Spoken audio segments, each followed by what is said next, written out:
Okay, if everyone will stand, we're going to start with the Pledge of Allegiance to the flag. Thank you. I pledge allegiance to the flag of the United States of America and to the republic for which it stands, one nation under God, indivisible, with liberty and justice for all. Thank you. Well, I want to welcome all of you here today. It's wonderful that we've got so many participants because we were almost kind of a last minute add-on. So I thank you for being here and taking the time to join us today. This is about our 6th training that we've done. Each one has been different. This will be our 3rd virtual training that we've done. But each one changes a little bit every time because we pay attention to the feedback that we get from our participants. So when we are finished with this, if you will email us or send us a chat or whatever and let us know what you liked and what you didn't like about the training or ways in which it might be improved, and we will really, really appreciate it. I'd like to make some special introductions, and I don't know if all these people are on yet, but if you are on and we can see you, if you will at least wave and we can recognize you. First, Florida has been playing a really big role in our Surviving Spouse program. And the first person I want to recognize is Mary Dunnigan from Cape Canaveral. She was chosen as our Surviving Spouse Liaison Excellence Awardee. And so we are so proud of her, and hopefully we will have an in-person meeting maybe before 2021 is over so that we can recognize her in person. The other 2 people I want to recognize were chosen to be members of our National MOA Surviving Spouse Advisory Council. One of those is Renee Brunel, and she is from Tampa. The other one is Pat Green, and she is your Florida Council Surviving Spouse Liaison, and she will be speaking to us today. So thank you so much for being with us, and thank you for all of the things that Florida provides our surviving spouses, and especially in the way of the commitment of your members. I also would like to recognize Suzanne Walker, who will be doing our slides today. Suzanne is our staff advisor. Among the many, many hats that she wears, she's the one that sets up all of the major meetings that we have and anything else that whatever is being done, you can bet Suzanne is behind the scenes doing it. And also with her today is Celine Hamilton, and Celine is her admin assistant. So welcome to everybody, and we're going to get started here in just a minute. The next person I want to introduce is Barb Smith. She is also on the Surviving Spouse Advisory Council, and she is our first vice chair. Barbara is from Virginia Beach, Virginia, and she was also chosen as one of our Surviving Spouse Liaison Excellence Awardees a few years ago. So Barbara, it's up to you. All right. Welcome, ladies. Thank you for having us here. Sometimes our light goes out, but is blown again into instant flame by an encounter with another human being. Next slide. Gail did the introductions. I will be handling this part, and then Gail will continue, and then it'll be me again. So next slide.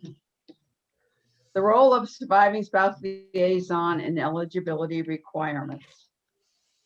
Here's a picture of the last time Spouse Council was able to get together. It was in 2019. Since then, 4 of our members have gone off, and we have elected 4 new members, who 2 of them are with us today.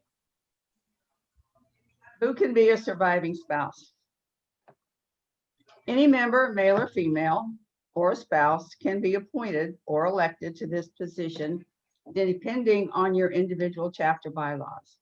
All you need is a willingness and a passion to support and advocate for surviving spouse issues to do this job. If elected, however, you will have a vote on your chapter board. Council and chapters receive 10 points on their LOEs for appointing or electing a surviving spouse liaison. with an email address and their name is in the MOA database. Find out if your state council has a surviving spouse liaison.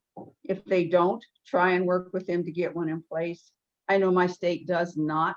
And before the pandemic, we all caused us all go virtual. I was trying to remedy that. So what is your role? As a surviving spouse liaison, you are the primary point of contact for surviving spouse and spouse legislative and benefit issues.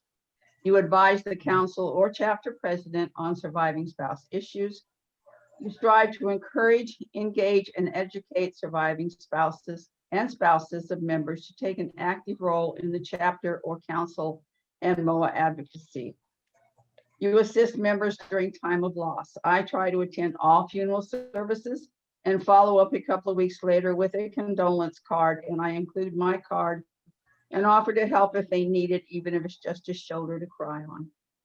We strive to encourage, engage, and educate.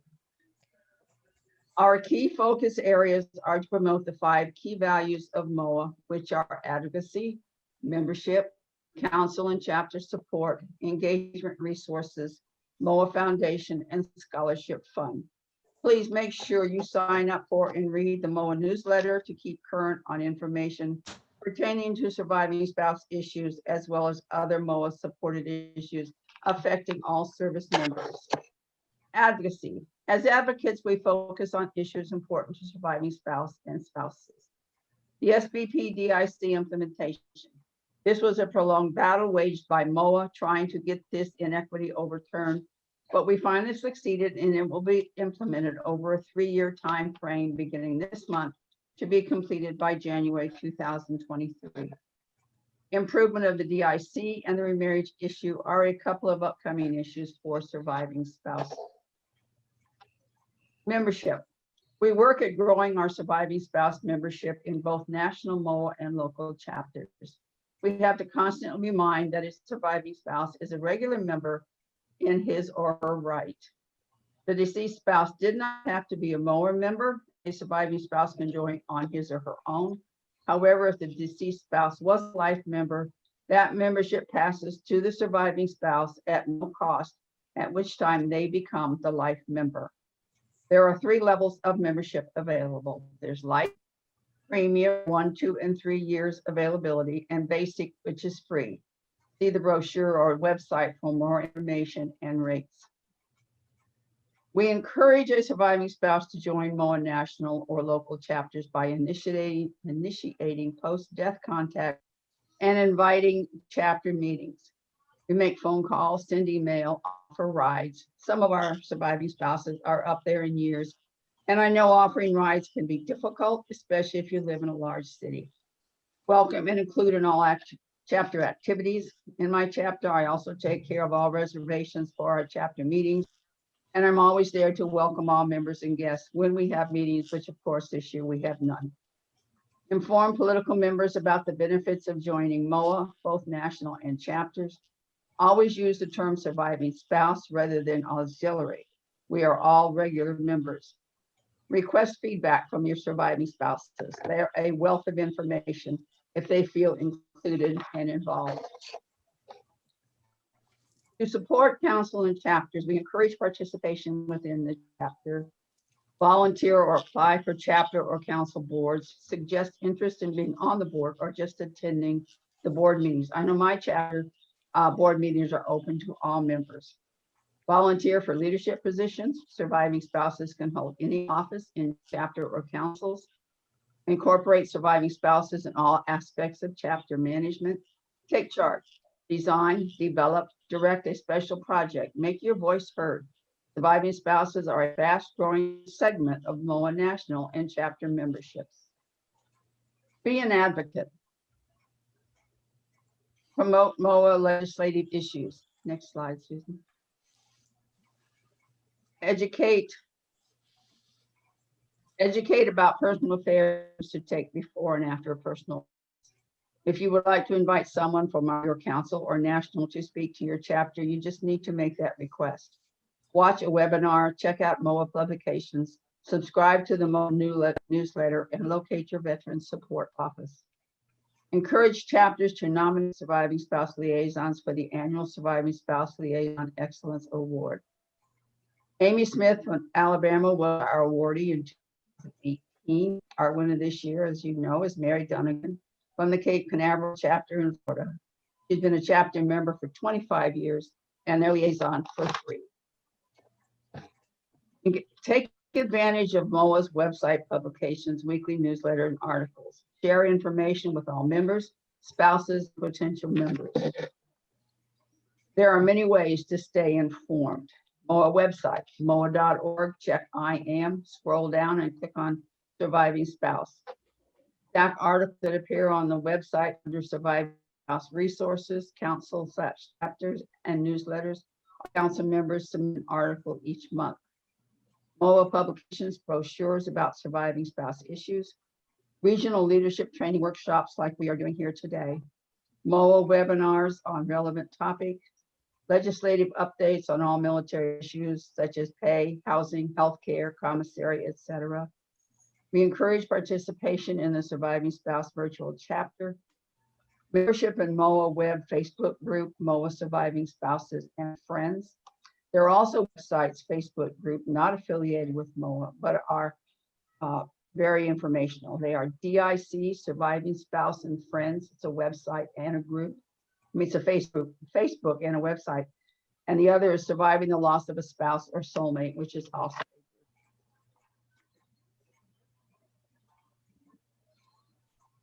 These publications available from MOA. Just go online and you can order them, and they will be sent to you either as a pamphlet or over your email. There's aging into Medicare and all those. Now, what are you doing? Best practices. Communicate. Next slide, Suzanne. Communicate with surviving spouses through newsletters, personal contact, and at meetings. Organize events of interest to surviving spouses and spouses. As the liaison for my chapter, I schedule a quarterly luncheon for surviving spouse and spouses with programs presented that are of interest to these attendees.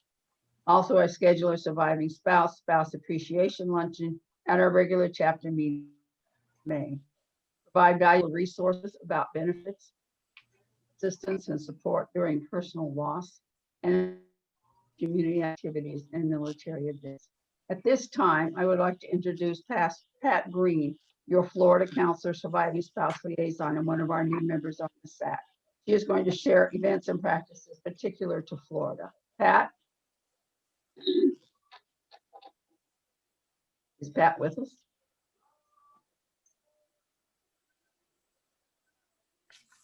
Hi, everyone. I was asked to talk about the things that work. Well, now. Have you got me?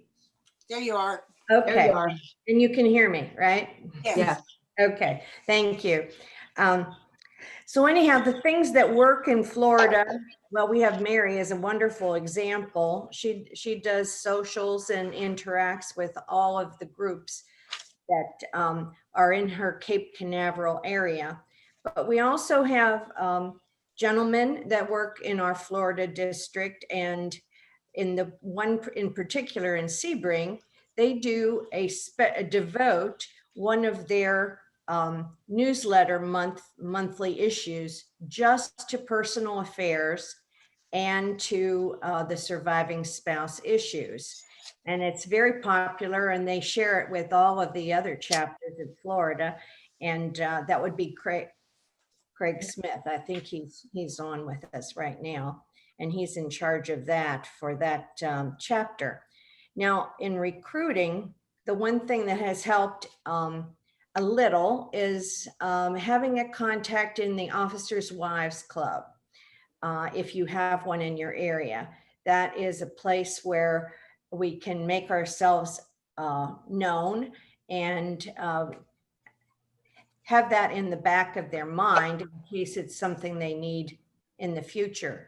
We also direct a lot of effort in having officer members prepare their wives or husbands, their spouses, for the eventual issue that might come up. And so we have a program every year in our chapter where we invite the spouses, and then we show them how they can log on to different programs and papers and information sheets they need. The other thing that I would suggest is making a contact with someone at the VA or the VSO that can help you if you have a person in a spouse that is having some difficulty with VA issues, particularly now concerning COVID and the reason on the death certificate for the cause of death. Those having a contact there can be very helpful if you have some issues on that. We have members in our chapter who are homebound now, who used to be very active in the past, and we're trying to work with them to convert over to the virtual chapter or come to things that our chapter is offering on a platform.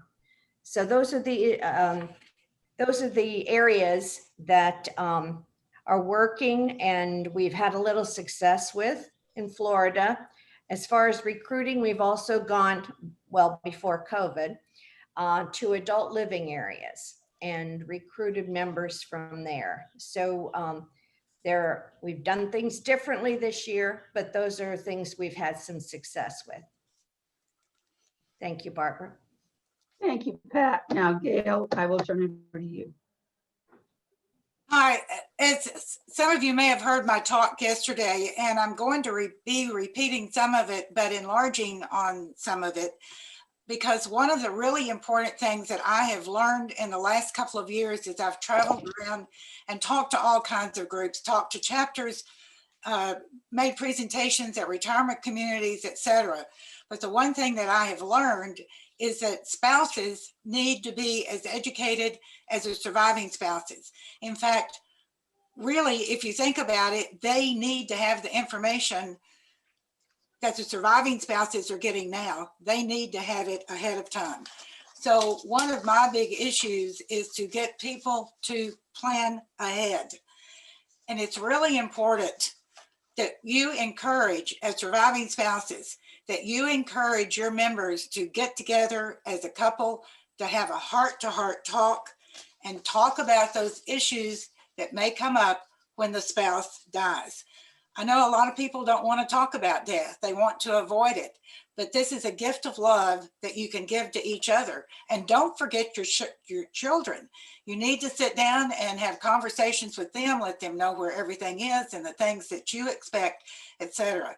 Again, it's a topic that we not all want to sit down and talk about, but I really recommend that this is something that you do.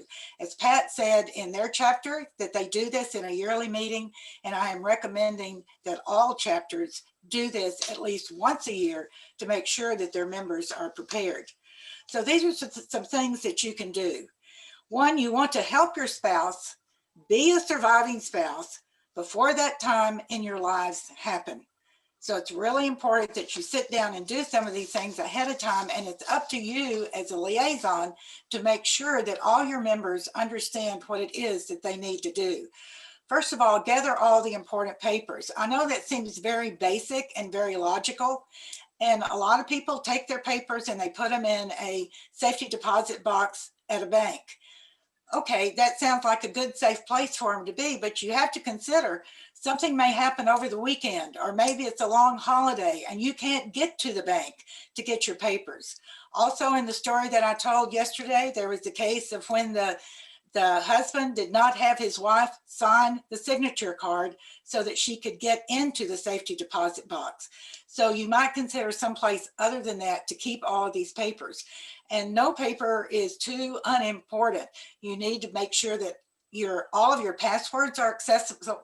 Your certificates all your birth and marriage certificates are available.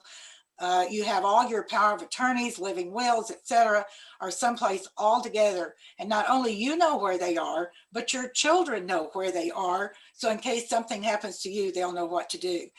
Make sure all of your signatures are signed, properly signed by all parties that need to be involved. Review all of your insurance policies. I told a story yesterday about the woman whose husband had an insurance policy. She didn't know anything about it.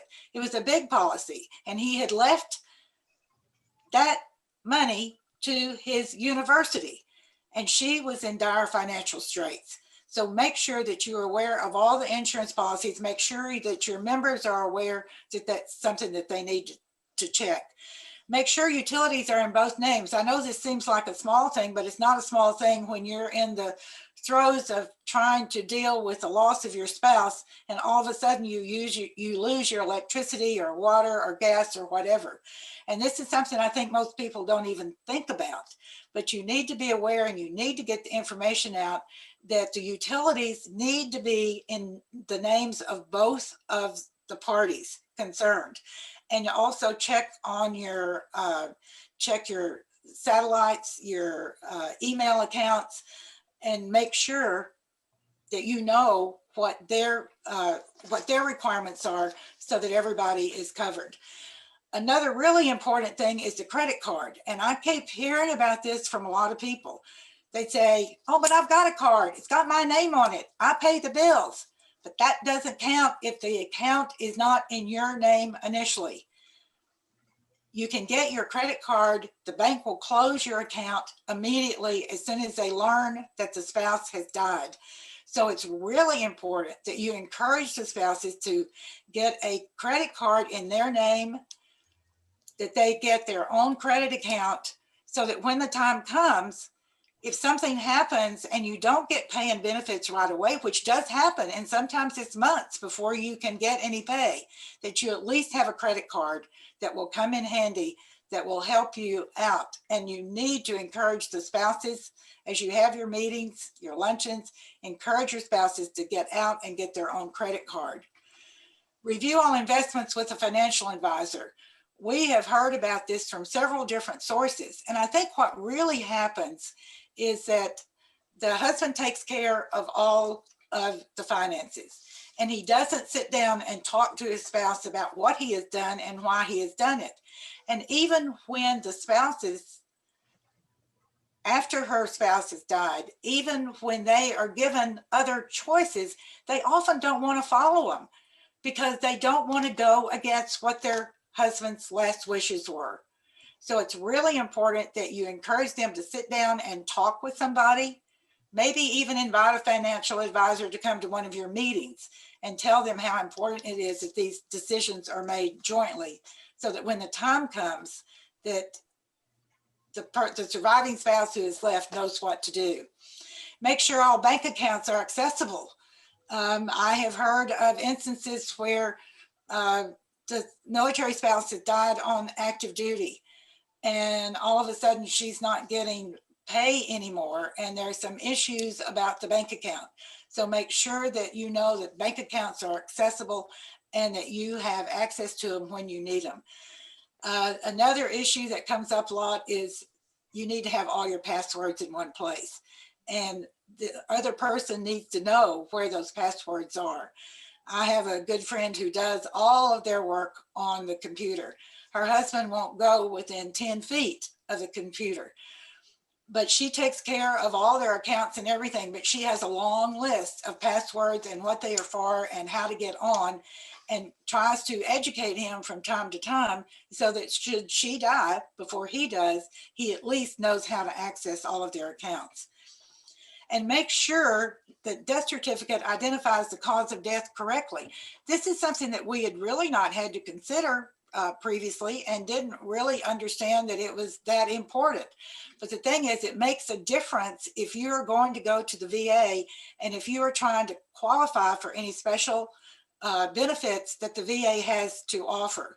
One issue that has come up is the fact that on some death certificates, it has been noted that the cause of death was COVID, and that was not flying with the VA. However, VA has taken steps to remedy that, and I think it may not be a major issue now, but you just still need to make sure that you understand what the death, what it says on the death certificate that the cause of death is, so that it doesn't prohibit you from, or any surviving spouse from, qualifying for some of the benefits that they are due. Do I have any questions or comments at this point? Pat, you're muted. I know. Thank you. Okay. I just had one more thing that had come up, and that is a personal friend. Her husband had PayPal and Amazon accounts, and it was a second marriage, and he had these things on an old credit card that was just in his name. And there were many things that had come since his death that she returned because they were something for him. But she had a very difficult time getting any refunds because what happened was that PayPal account was taken out in his name alone because she didn't ever bother with it.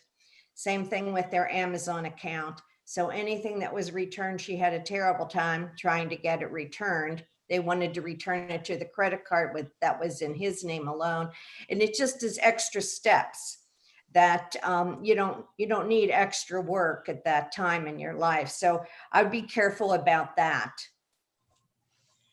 Thank you, Pat. And that's very important. And that's why these training sessions and our virtual chapter meetings are so important, because every time we have one, we learn something new like that. I had to laugh at one of our last Surviving Spouse virtual meetings because we were talking about the utilities. And this one woman said that they had not realized that the utilities were not in both of their names. And her husband died, and she found out that this was going to be an issue. And before anything could be done, her son called up the utility company saying that he was her spouse and asked that the utilities be put in both names. And they said, fine. And so they did it. So it wasn't any problem. So sometimes there's a way around it, but sometimes there's not. But it's important because we learn about these things. So if you hear about any issue that comes up that we need to know about, so that we can let other people know so that they will be prepared. Does anyone else have anything to say? I do. Hi, Ellie. Yes. It might sound silly, but it could have happened now. We have a gentleman that helps us in our chapter. And one of the things they suggested is going to the Board of Elections and making sure your spouse is taken off the voting records. I didn't have that problem with mine because when I went, apparently they said they were notified by Social Security and it was already, his name was already taken off, and I did not get one, a mail-in ballot for this last election. Okay, thank you. That's important now, especially with all that's going on about elections, that you make sure that all that information is taken care of. Thank you. Okay, one way that you can really help your surviving spouses and your spouses is to make sure that they stay informed. Next slide, Suzanne. Whoops. I don't know where the stay informed went, but anyway, okay. Okay, there we go. Number one, you need to learn about all of the MOA benefits and the support that they offer. The MOA website is a valuable place to go for information, and you need to check it frequently. I would check it at least once a week because they're always posting new information. They're always very up to date on what the VA is doing, on what the government's doing, on any kind of legislation that you need information about. MOA will be one of the first places that will post that information. So I would check on that frequently. We also have areas of support as far as finances and not financial information. We can't help with finances, but we can help with financial information and health issues. So get familiar with the MOA website and stay in touch, and make sure that you, especially as liaisons, are signed up for all of the newsletters. You have a choice when you go on the website. Up in the left-hand corner, I think there's a thing that says publications. If you check on that, there is a list of newsletters that you can subscribe to. You can also dictate how often you want to get those newsletters. I would recommend that you especially sign up for the advocacy, the health newsletter, of course, chapters and councils newsletters, and that you get those and that you read them, because it's got really important information. And as a liaison and as the person that's providing the information, as the person who's supposed to be the expert on these issues, you need to stay as informed as possible. Also, get acquainted with the VA website. I go to that really often, and it's very easy to navigate. And when I needed to know something, I would go up to the search bar and I would just type in what it was I needed to know, and it would pop up. So I have found it very easy to navigate. They've got a lot of great information. They have a surviving spouse benefits section. So I would just get familiar with it so that you can tell your spouses and surviving spouses where they can go for more information. Also, you can go there to learn about Agent Orange and other causes of illness. Agent Orange is the primary one, especially for all of our military members who served in Vietnam, but there are also other issues out there that have been known to cause different illnesses for vets. And you need to stay up on that kind of information, because again, you can help your surviving spouse, you can help your spouses to take care of that right away, rather than having to not be able to take advantage of some of the benefits that are available. You can get the latest information on cemeteries and burials. Again, MOA is a good place to go for this, because MOA is right now working with the group that's trying to change the requirements for the Arlington National Cemetery. Now that one is separate and it's by itself because that's run by the Army. But the VA runs a lot of national cemeteries across the United States. One of the things that you can do, and again, it's something that's very simple, is you can encourage your members to go to VA. There is a form on the VA website that you can fill out now for both you and for your spouse, for permission to be buried in any national cemetery other than Arlington. It's just a simple step, but it saves some time when the end is there and when you have other things to worry about, and it just eliminates one area of stress. So get familiar with that, know where that form is, maybe print some out and have some available. Research aid and attendance. This is an area that a lot of people don't know anything about. They know more now. There's been more publicity about it now, but I remember I found out about it a couple of years, I think after my husband died, and I found out it by accident on actually military.com. I was looking at something else and this came up and I'd never even heard of it before. That it is an area of help for people who have needs. There is a very stringent financial requirement, but it's something that you, again, as a liaison and as being the provider of information to your spouses and surviving spouses, it's something that you need to know about so that if someone comes up that needs it, it's a place where they can go. And I can tell you, we have gotten more and more calls over the past couple of years where surviving spouses have been in dire financial straits. And they're always wanting to know where to go, what can they do, who can they talk to, etc. So you need to have that kind of information at hand so that if you get one of those calls, you will at least know where to look. Gail, Yes. Gail, can I also add that they make some changes to the aid and attendance, and over the years, it used to be only assisted living. Now they're doing some stuff where you're able to get money if you're home. So often, checking with a local, Veterans Affairs office or something like that, or even some of the senior livings can give you some information. Most of the assisted living communities are familiar with the protocol of what it takes to get the application in and the different things, but you don't have to necessarily live in a senior community to be able to qualify for some of those benefits. Right. Thank you, Renee, for bringing that up. Thank you. This is some other areas where you can go to get information. And every once in a while, I just go and check some of these websites out, and I'll stick in a search item that might apply to surviving spouses or spouse issues as far as the military is concerned. And I have found these to be very helpful. ARP, They have some great information on military, surviving spouse benefits and issues.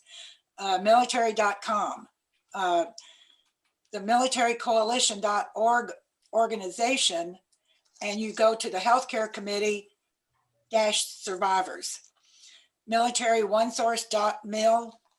And on the MOA website, the Minnesota chapter has written an article called The Day After Calls, and it is on moa.org, and it's a great publication that they lay out a lot of stuff that needs to be done the day after. And I would recommend that you find that and then print it out and have it as a source, again, for your spouses and survivors. Also, the Surviving Spouse Virtual Chapter. I hope all of you that are on this call are a member of our virtual chapter. If not, you can go to this email address that stands for MOA Surviving Spouse Virtual Chapter, mssvc@gmail.com, and you can sign up there. Our next meeting, we only meet once a quarter, and our next meeting is Tuesday, January the 19th at 1 o'clock Central Time. We're going to have several speakers, but our main speaker is going to be Shane Ostrom, and he is going to be talking about scams and frauds. I have seen him do this presentation, and it is absolutely fantastic. And it is really important that you listen to what he has to say, because we have had a member of our group that got caught up in a major scam that cost her some money. So I really recommend that you encourage people in the women in the spouses in your chapter, surviving spouses in your chapter, to sign on and to listen to what Shane has to say. Also, General Atkins, the CEO of MOA, will be there to say hello and welcome to everybody, as well as I believe General Sharp is going to be there, who's the new chairman of the board of MOA.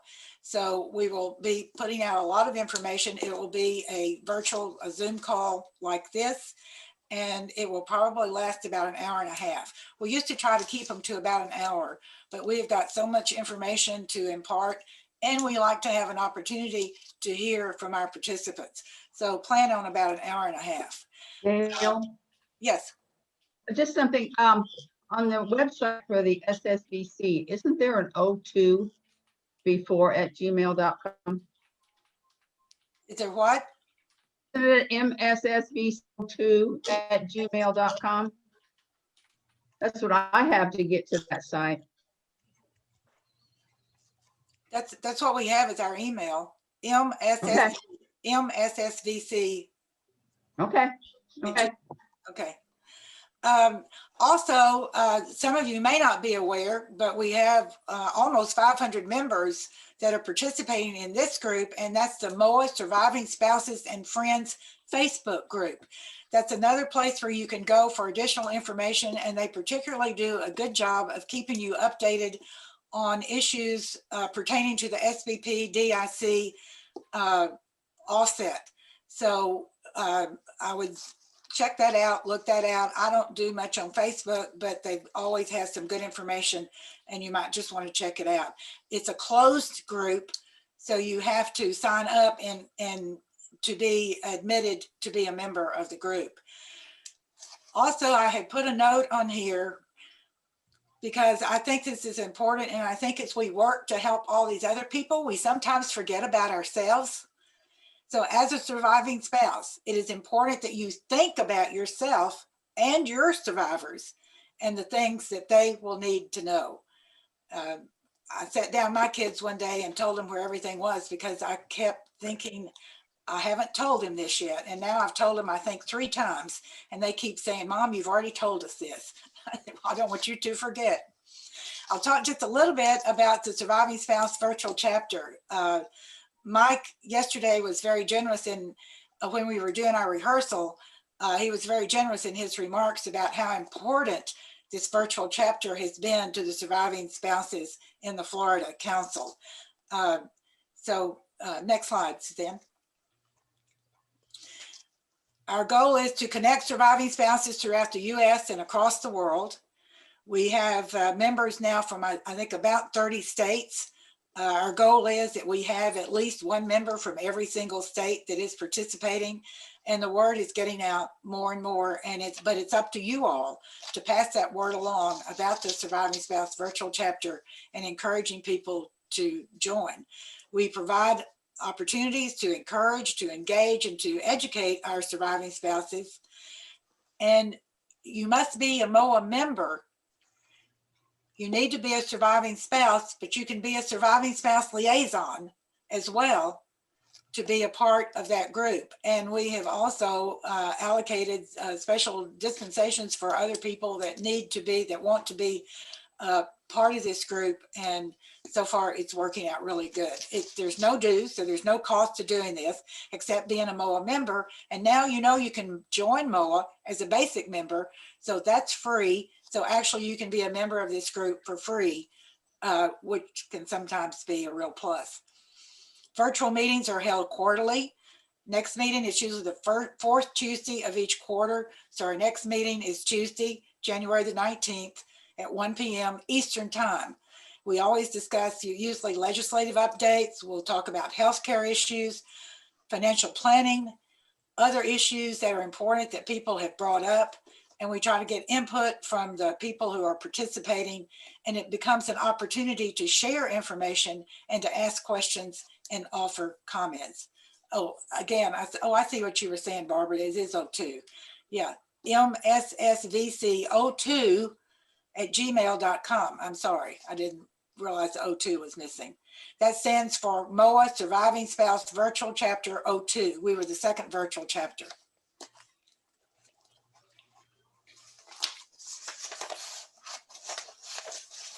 Oh,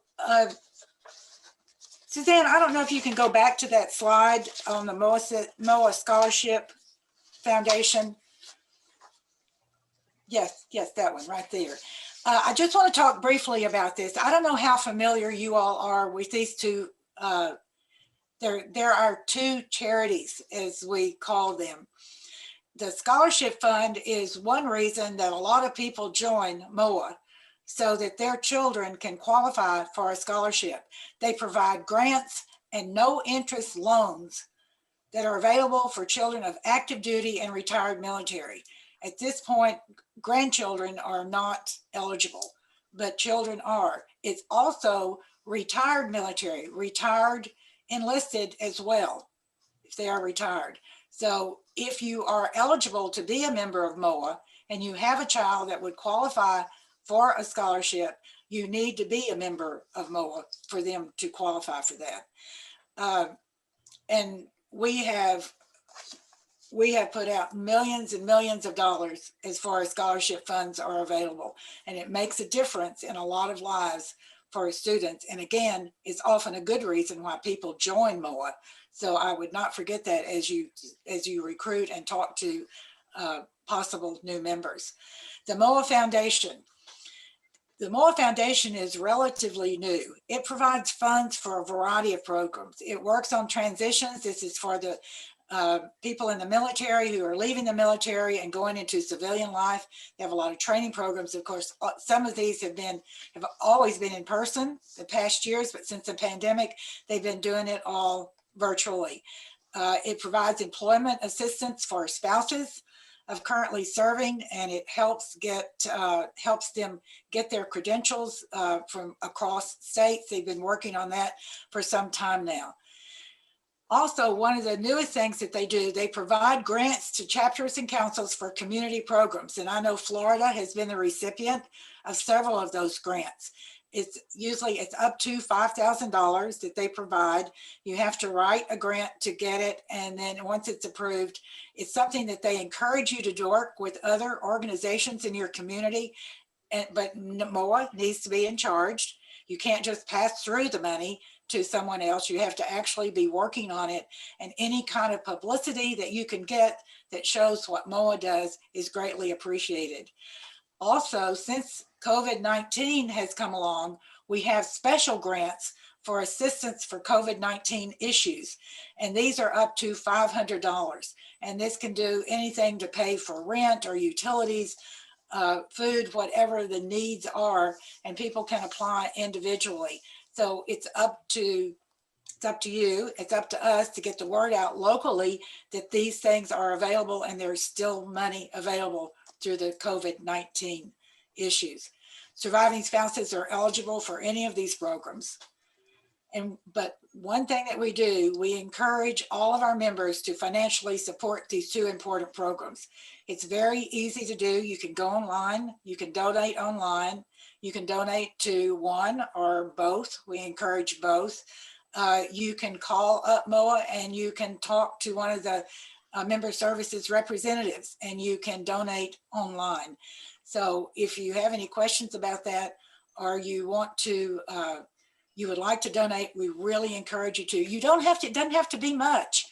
You can just do a minimum amount, but every little bit helps. And if everybody donates just $10 to each program, it will make a difference.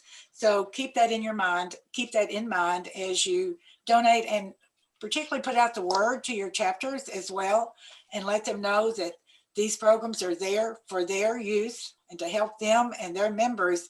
And so it's important that they donate. I would like to point out that every single member of the board of directors at MOA has donated to both of these programs, 100% participation, which is great. Okay, next slide. Let's see, let's go down to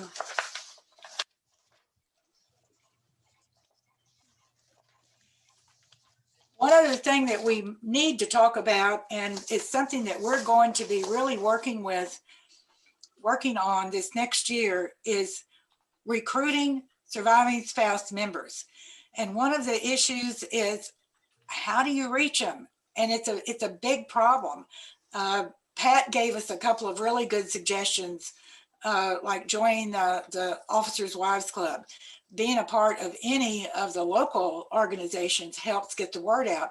And I think really the main thing that's going to help us reach as many people as possible is word of mouth. You have to talk. I know we all have friends that we know who are surviving spouses. We have neighbors that maybe we didn't know that they were surviving spouses, but in talking to them, we find out that they are. But they need to know what the benefits that they will get from MOA if they join MOA, and why they need to join. And again, if you go to the MOA website, there is a video on why join. They've got some great information on reasons to join, on all the benefits that are available at whatever level at which you join.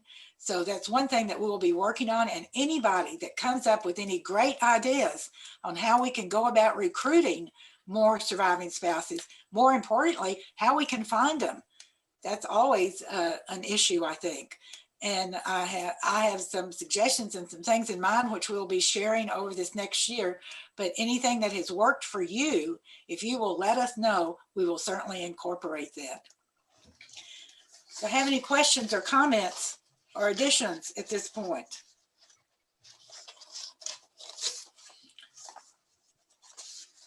Okay, Barbara. Okay. Because we are having to do this virtually, please let your imagination believe we are all in the same room participating in this. I will toss this ball of yarn to one of you. Imagine you caught, and please give us a couple of words on what you have learned or what you will take away from this session today, and then toss the yarn to another participant. I'll toss this to Ellie to get this started. So Ellie, let's hear from you. Well, I am a recent widow, but my husband, Ernie, we had belonged to MOA for a long time, and we used to be the surviving assistants.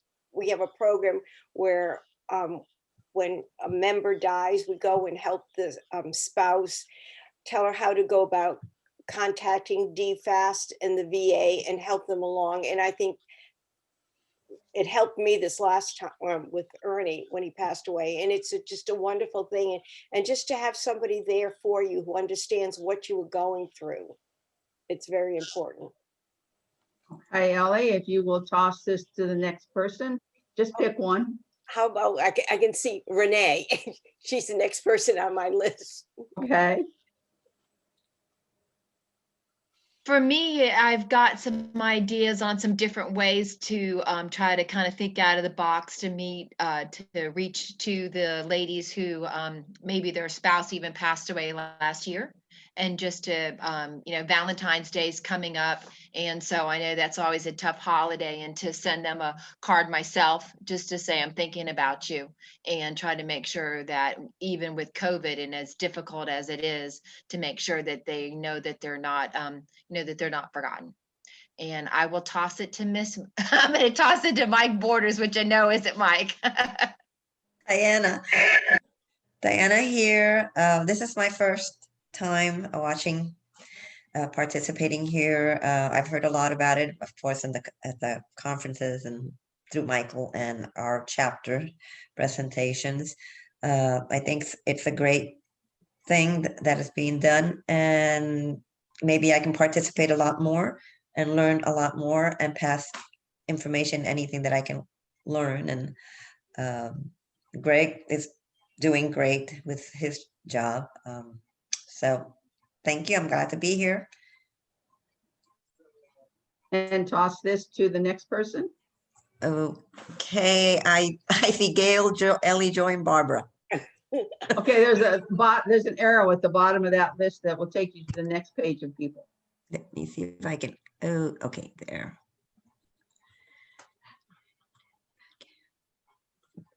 Bud Underwood is the next name. We know that's not Bud, but if she will unmute. That's Mary Dunnigan. Mary Mary. Dunnigan. Okay, Mary. Mary, You're you're muted. muted.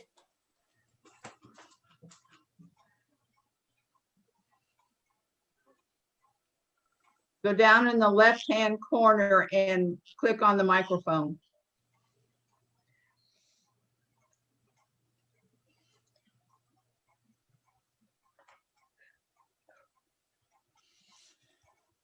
Okay, Is it on now? yes. There you go. Okay.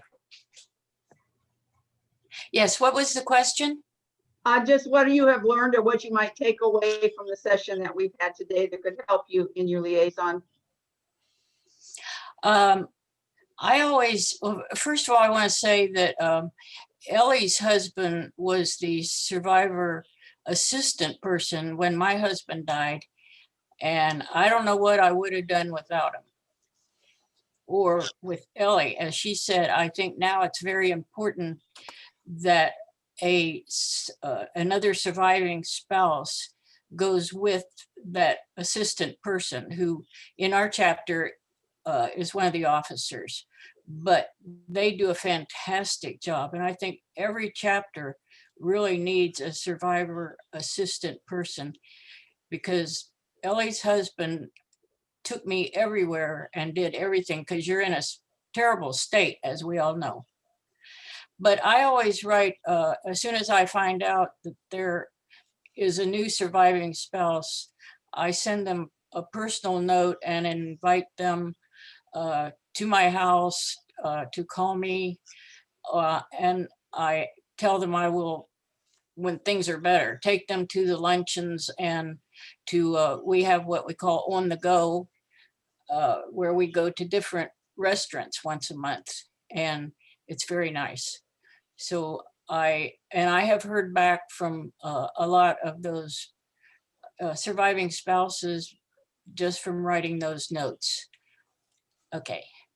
And thank you again for the award. I appreciate it. You're very welcome and well earned. Now, if you could toss that to the next person.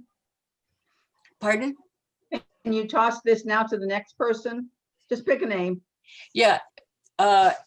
Ellie's helping me now, and she's really up on everything and has been working in our chapter for many years, as I have.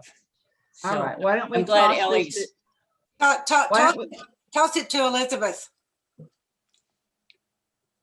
What's that? Elizabeth, you're next. Elizabeth is next. Hi, everybody. I think this virtual stuff is great. I stepped into this position about a year ago, but I was a facilitator with the Widows Group for the ALS for military at James A. Haley in Tampa, and still facilitate that. We have monthly get-togethers. Of course, COVID has slowed that up a bit. And it's a chance for the spouses, whether male or female or binary, to talk about what's going on and if we can assist each other in any way. We also invite family members of those spouses to come, and it's good for them to vent or cry or laugh. And a lot of us are lonely right now because we haven't been able to do it because of the COVID. So I'm hoping to incorporate a lot of that into our chapter. I feel like I'm finally getting my feet wet with the chapter and look to improve some of the things that have been non-existent there. And I'm also working on a master's in psychology, hoping to be a better communicator with folks regarding these issues. Okay, Elizabeth, pass it on. Let me push the list down here. Let's pass it on to Rober.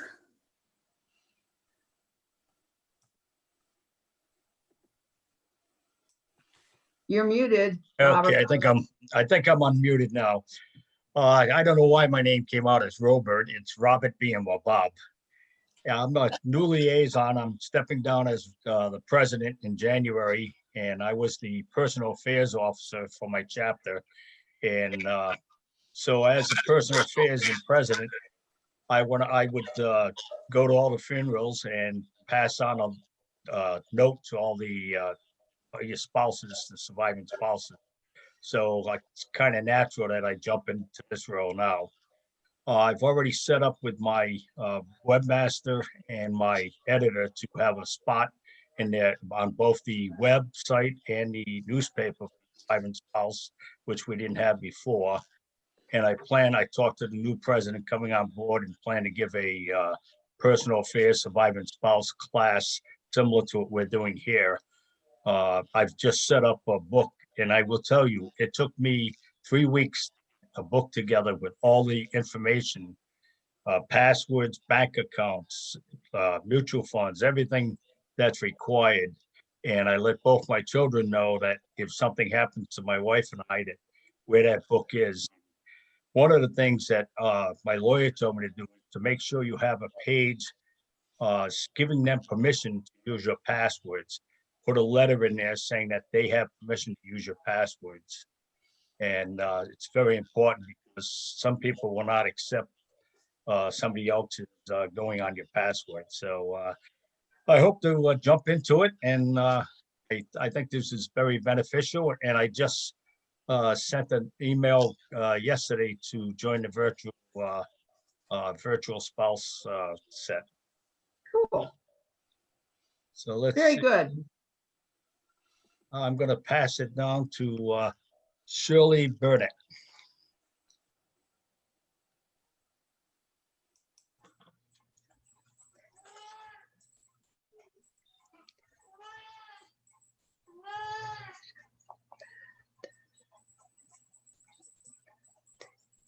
We can't hear you, Shirley.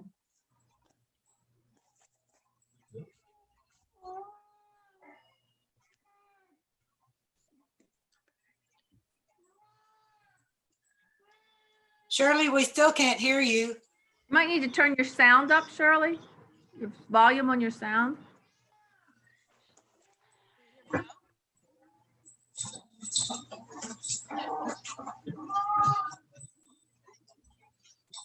No.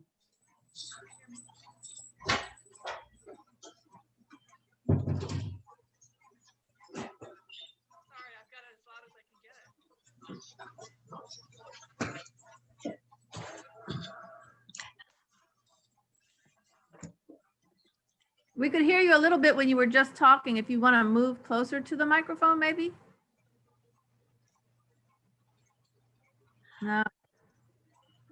No. While she's working on that, why don't we call on Eunice? Eunice, can you tell us what you've learned today or what you can use? Yeah, hi. I'm Eunice. I'm with the Sun City chapter. I am not a surviving spouse, nor am I the liaison. I'm just sitting in for my chapter today. But as I listened through the presentation, I realized that this really applies to me as well. Right. Because this is all information that I need to gather and make sure that my children have it so that when I pass on, it's easy for them to kind of get everything in order. So yes, it's not just surviving spouses, but for anybody who basically is alone and is depending on others to make it through that phase. So this has been very, very helpful to me. I've taken lots of notes, which I will pass on to our surviving spouse liaison. And I'm hopeful. This COVID thing has really put things, in a difficult position, because we had a couple of ideas which I had gotten from last year's chapter meeting. So we're going to try to put a couple of things into place and put a little bit more emphasis and support the surviving spouses in our chapter. Okay, Eunice, who would you like to toss it to now? Why don't I go to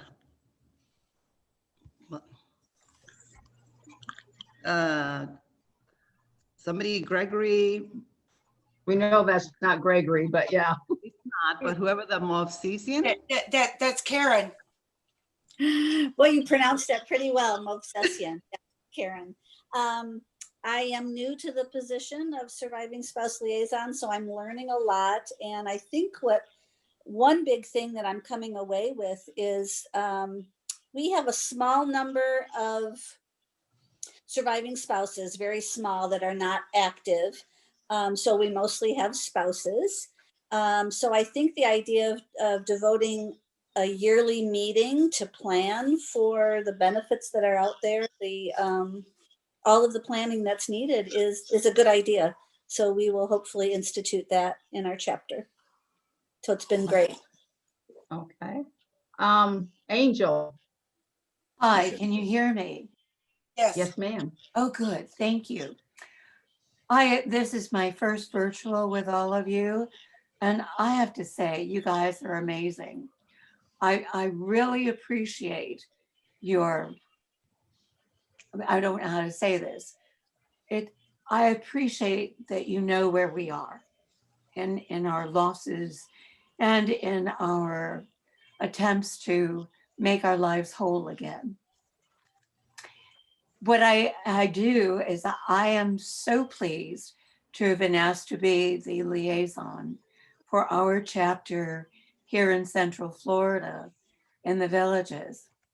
So, and I thank Barbara Smith for bearing with me last year at the conference. I was so lost. And I really loved Gail. All you had to say with such passion, earnestness, and truly this incredibly gregarious self you are. Thank you for letting me be here. Thank you. I'm glad you're doing well, Angel. I enjoyed meeting you last year. I loved, and thank you for all your help. Absolutely. Look forward to seeing you in person. Yes, hopefully next year. Hopefully so. May you all be well. Okay, Frederick. Well, thank you very much for allowing me to be here. I just became the president of Suncoast chapter. I have been involved with the ALS Society through my stepfather and a bunch of other veterans organizations. And I just got interested into this because we do not have an LNO. And I decided, since I had been involved with many other organizations, AMVETS and a few of the others, that I'm going to start this and try to get worked up into this to try to help my chapter and other organizations with this. So I'd like to thank you for allowing me to be here, and I look forward to getting some information to continue on in this and help my organization along with a bunch of the other organizations I do associate with. Again, thank you very much. A lot of information given out. Thank you. Okay, Pam. Are you still with us, Pam?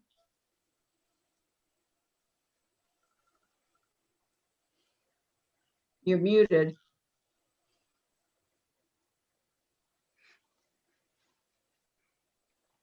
Okay, let's try Gail. Who, I don't me? think that, not you, no. Oh, Gail Gail Rico. Sirico. They don't seem to be there. Anybody else have anything they'd like to add? This is Suzanne. I'd like to add something if I may. I'm not a surviving spouse, but I am just now going through a situation with a relative of mine who's passed away.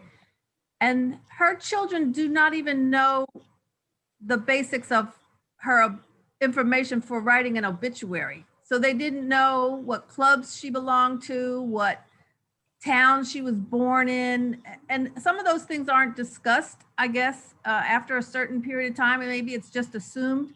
But it would be helpful, I think, for some people to sit down and write information about hobbies and interests and things about them, so that if there is a need to put something in the newspaper, or if there's a need to write an obituary or a program, that people know something that that person might want them to know about their life. Good point. Very good point. Gail, this is Craig Smith. I came in late, but can you hear me? Yes. Yes. Okay, so I just wanted to mention a couple things as a liaison. The way that I get information out to our chapter, and I think we have 5 or 6 surviving spouses, is our newsletter. And through that, what I do is I research the MOA site, I research military sites, and our VA sites, trying to get as much information that I can that pertains to surviving spouses. And I'll put that in the newsletter, because I'm sure these people, they don't go out and they try to gather up all that information. So every month I try to get as much information that I can, put it into the newsletter, and try to get the information out that way. And also, one of the things we do now in our chapter is doing a annual newsletter just specifically for surviving spouses. And so what I'll try to do is get new information, and of course I'll try to use some of the information that we use at these meetings, virtual meetings. I'll take a lot of that information and I'll put it out that way. So I found that that's the best way for me to get that information out to all the people that need it. We tried, not at the chapter that I am in now, but we tried creating like a military type group at a local church that I did belong to at one time. Just to get the word out, to try to get with surviving spouses, but unfortunately, I think because of the distance, we didn't get a lot of support that way. So that was kind of difficult to try to get information out. So I found that doing the newsletter and getting out as much information, doing the research for everybody else is the best way for me. But I do appreciate the virtual chapter, because I do use a lot of the information from there too also. Good. Thank you, Craig. Yep. All right, folks, as you can see, if you put that last slide up, Susan, we've created a web of ideas and suggestions that hopefully will assist you in the future. Are there any questions? Anybody have any questions before we close up? Barbara, I would like to say one thing. The workbook, Absolutely. the workbook is available to you if you have not pulled that up. I think it's going to be in a Dropbox, and I think probably Mike will give you the information on how to get the workbook. But all of the slides from all of the presentations are available in the workbook. So all these lists and contact information you will find in that workbook. So I would encourage you to pull that up and print it out and keep it on hand. Okay. I have a question too. Sure. And I don't know if this is the correct forum to ask it. I've had many people come up and ask me, what is the next transition with the SBP for next month? What's going to happen with that, money-wise? I don't know. I don't know either. And there are 2 places that you can go to get that information. If you go to the website, I just was checking it yesterday, and there's an update on the SBP DIC on the MOA website. Also, if you go to the Facebook group, MOA Surviving Spouses and Friends. You'll find updates there on what the next step is.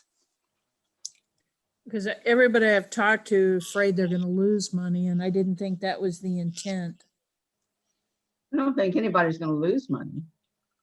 I didn't think so either, because I thought what they took out of your SBP, they're putting back in, you pay taxes on that, and your DIC still remains the same. And I think for so many people, it's an individual thing. And so it's hard to say across the board. But, Okay. and then it's going to be implemented over a 3-year period too. So Right. a little while to catch up. But if you'll go to those two sites, and if you will check on them frequently, I think you'll get all the updated information there. All right, thank you. I would just like to say something. Oh, can you hear me? Okay. Yes. If you all would like to go to our website, our MOA Cape Canaveral website, every month our Survivor Assistance Liaison writes an article. And I think it might be very helpful for everyone if they, go there, and you can go back and look at all our other articles. It's in our newsletter called The Intercom. And our website is moaacc.org.